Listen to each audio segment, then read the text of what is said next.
I see lot of similarities between you and Ankur Warikoo. भाई अंकुर वारिकू और मेरा नाम एक सेंटेंस में नहीं लेना है। कुछ भी बोल दे, माँ बहन की गाली दे दो, कुछ नहीं बोलूंगा। अंकुर वारिकू नहीं बोलना।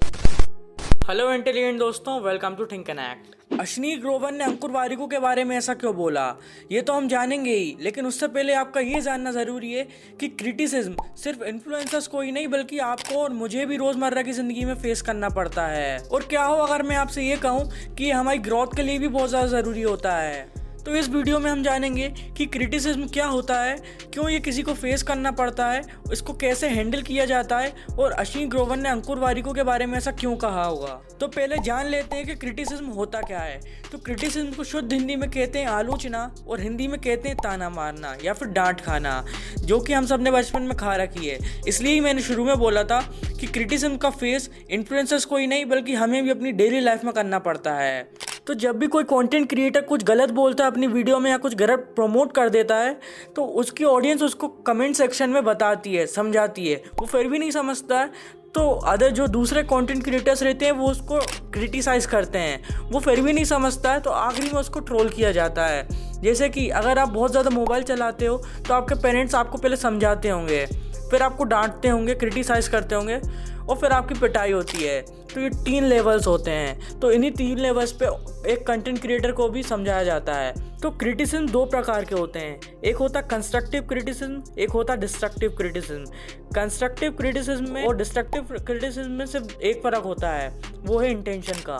कंस्ट्रक्टिव क्रिटिसिज्म में आप सामने वाले को फीडबैक भी देते हो, उसको बोलते हो कि उसने ये गलत किया है लेकिन फीडबैक के साथ, और उसको आप बताते हो कि इसका सॉल्यूशन क्या है, या फिर आप उसको बुरा नहीं कहते हो, उसके कंटेंट को या फिर उसने जो भी काम किया उसको बुरा कहते हो। लेकिन डिस्ट्रक्टिव क्रिटिसिज्म में आपका सिर्फ सोल पर्पस यही होता है कि मैं कैसे इसको डिफेम कर सकता हूँ। लेकिन अश्नीर ग्रोवर ने अंकुर वारिकू के साथ कंस्ट्रक्टिव क्रिटिसिज्म नहीं बल्कि डिस्ट्रक्टिव क्रिटिसिज्म या फिर हम उसको ट्रोल भी कह सकते हैं वो किया है, जो कि सही नहीं है। अब मैं आपको बताऊंगा the best way to handle criticism. इसमें अंकुर वारिकू को ने जो किया है वो बिल्कुल सही किया है, जो कि है कुछ नहीं करना। वो मैं आपको आगे बताऊंगा क्यों। बाकी अभी देखते हैं कि क्रिटिसिज्म को कैसे हैंडल कर सकते हैं। तो इसको हैंडल करने के सिंपल 3 स्टेप्स हैं। पहला आस्क, दूसरा don't take it personal and तीसरा एक्ट अकॉर्डिंगली। जब भी किसी ने भी आपको क्रिटिसाइज़ किया हो तो आप सबसे पहले खुद से पूछिए क्या ये सही है। अगर आपको पता हो कि ये सही है तो अच्छा है, अगर आपको समझ नहीं आ रहा तो आप दूसरे से पूछ के भी इसका आंसर निकाल सकते हैं। Second, don't take it personally. अगर आपको लगता हो कि ये ज़्यादा पर्सनल हम इसको नहीं ले सकते तो वो अच्छा है, लेकिन अगर आपको लगता हो कि ये ज़्यादा ही पर्सनल हो गया तो आप फिर 3rd स्टेप पे आते हैं, उस हिसाब से एक्ट करिए।